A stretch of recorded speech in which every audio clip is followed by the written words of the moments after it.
Très réticent sur ces délibérations cadres ici sur le commerce, qui mobilisent les services, qui accroissent donc les dépenses de fonctionnement de la métropole, qui contraignent aussi à des contorsions sémantiques pour n'oublier rien ni personne dans les mots, des délibérations qui sont un peu un catalogue, pardon, mais un peu béni oui, quoi. Comment être contre tout ce sur quoi tout le monde est d'accord. Mais pour avoir l'air d'avancer, vous finissez toujours par augmenter l'usine à gaz. Ici, en l'occurrence, la création d'un office métropolitain du commerce.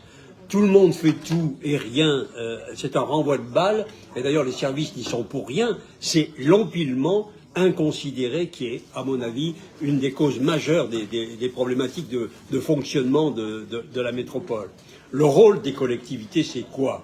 C'est de créer un environnement favorable au développement de l'activité commerciale, pas de se substituer à elle. Il existe des chambres de commerce, des chambres de métiers, des chambres professionnelles de l'hôtellerie, de l'immobilier, des unions commerciales. Si vous avez des attentes et des rôles à jouer, bien, il faut le leur confier.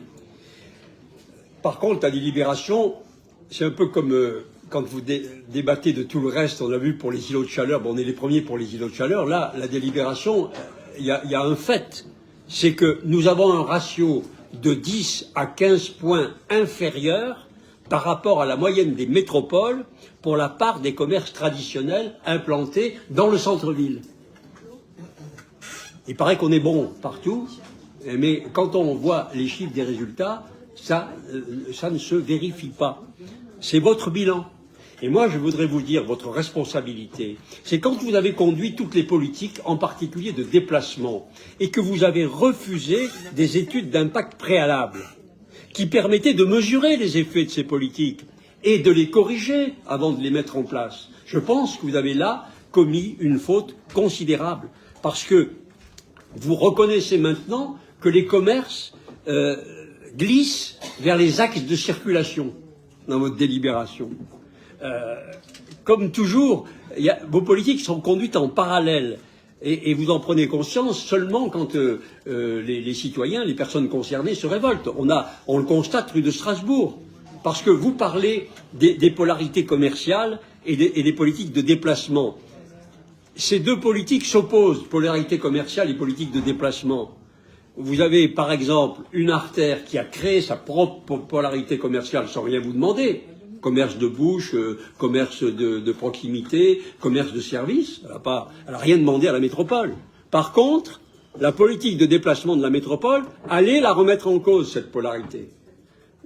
Donc, je pense qu'il faudrait partir des polarités existantes. On a dans le cœur de métropole encore des rues Docteur Mazet, des rues Clobé, on a encore des commerces un peu haut de gamme. Partez des polarités existantes et demandez-leur ce qu'elles attendent. Ce qu'elles demandent, c'est une accessibilité qui soit raisonnée. Elles demandent un tarif de stationnement moins prohibitif. Elles demandent des rues propres, des poubelles ramassées. Elles demandent une sécurité un peu rétablie. Elles demandent des trottoirs et des chaussées sur lesquels on puisse marcher confortablement, plutôt que des trous partout sur lesquels on bute. Un espace public qui soit attractif, libéré d'un certain nombre de populations qui parfois l'occupent. Voilà ce que les commerces demandent pour avoir leur attractivité.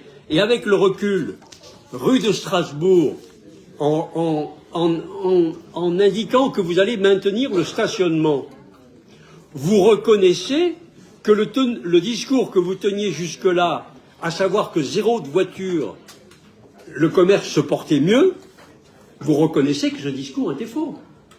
Vous l'admettez. Vous reconnaissez que sans stationnement, la vie commerciale est plus difficile. Vous le reconnaissez. Vous avez triché, vous avez plutôt même menti. Il faudrait maintenant le reconnaître. Alors, moi je vous demande maintenant, et je me tourne vers le vice-président chargé des déplacements pour qu'il prenne contact avec l'élu chargé du commerce, parce qu'on a une politique de déplacement annoncée rue Jeanne d'Arc, par exemple, qui va supprimer 70% des places de stationnement dans une avenue étroite et végétalisée. où il y a encore des commerces de proximité qui vivent du passage. Et on a une élue au commerce qui nous explique qu'il faut maintenir les polarités existantes. Ce sont deux politiques contradictoires. Et donc, je pense qu'il faut que les élus se concertent pour essayer de dégager une politique qui convienne. Donc, vos déclarations de principe ne nous satisfont pas.